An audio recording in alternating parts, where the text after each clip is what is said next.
சகோதரர் பக்சிங் அவர்களின் ஊழியத்திலிருந்து விடாய் துணிக்கு ஏற்ற வார்த்தைகள். ஜனவரி மாதம் 22ஆம் தேதி வாரத்தின் முதலாம் நாள் அதிகாலையிலே இயேசு எழுந்திருந்த பின்பு மக்தலேனா மரியாளுக்கு முதல் தரிசனமானார். மார்க்கு சுவிசேஷம் 16வது அதிகாரம் 9வது வசனம். கர்த்தராகிய இயேசு கிறிஸ்து தனது உயிர்த்தெழுதலுக்கு பிறகு காலையிலே முதலில் மக்தலேனா மரியாளுக்கு தரிசனமானார்.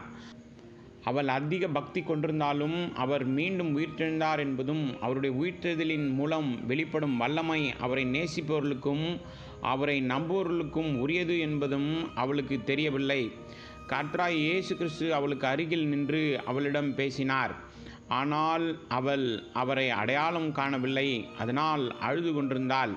இன்று உலகம் முழுவதிலும் உள்ள பல விசுவாசிகள் ஒவ்வொரு சிறு பிரச்சனைகளுக்கும் சோதனைகளுக்காகவும் அழுகிறதை நாம் காண்கின்றோம். ஆனால் அவர்கள் ஒவ்வொரு சூழ்நிலையிலும் ஜெயம் கொள்பவர்களாக இருக்க வேண்டும் என்று தேவன் விரும்புகிறார்.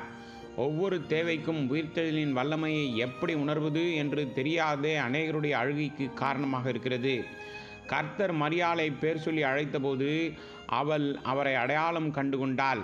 அவள் பக்தியும் அன்பையும் காட்ட அவருடைய பாதங்களை தொட விரும்பினாள். ஆனால் ஆண்டவர் அவளிடம், என்னை தொடாதே, நான் இன்னும் என் பிதாவினிடத்திற்கு ஏறி போகவில்லை என்றார்.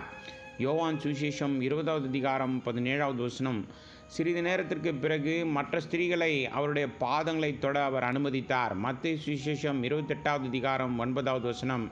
உயிர்த்தெழுதலுக்கு 8 நாளைக்கு பின்பு அவர் தோமாவை நோக்கி, நீ உன் விரலை இங்கே நீட்டி என் கைகளை பார், உன் கையை நீட்டி என் விலாவிலே போடு, அவிசுவாசியாயிராமல் விசுவாசியாய் இரு என்றார். யோவான் சுவிசேஷம் 20வது அதிகாரம் 27வது வசனம்.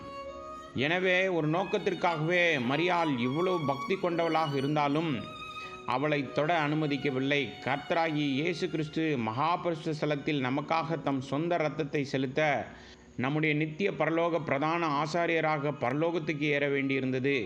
எபிரேயருக்கு எழுதிய நிருபம் 9வது அதிகாரம் 12வது வசனம். சங்கீதத்தின் புஸ்தகம் 16வது அதிகாரம் 10வது வசனத்தின் தீர்க்க தரிசனத்தின்படி அவருடைய சரீரம் எந்த அழிவையும் காணவில்லை, அவருடைய இரத்தம் எந்த மாசும் காணவில்லை.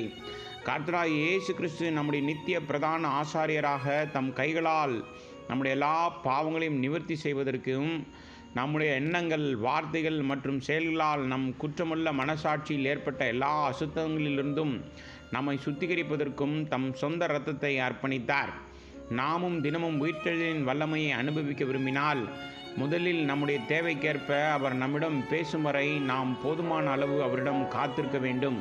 அவர் நம்மிடம் பேசுவதற்கு முன் நித்திய உடன்படிக்கையின் விலையேறப்பட்ட இரத்தத்தால் நம் எண்ணங்கள், வார்த்தைகள் மற்றும் செயல்களால் ஏற்படும் அனைத்து அசுத்தங்களிலிருந்தும் நாம் சுத்திகரிக்கப்பட வேண்டும்.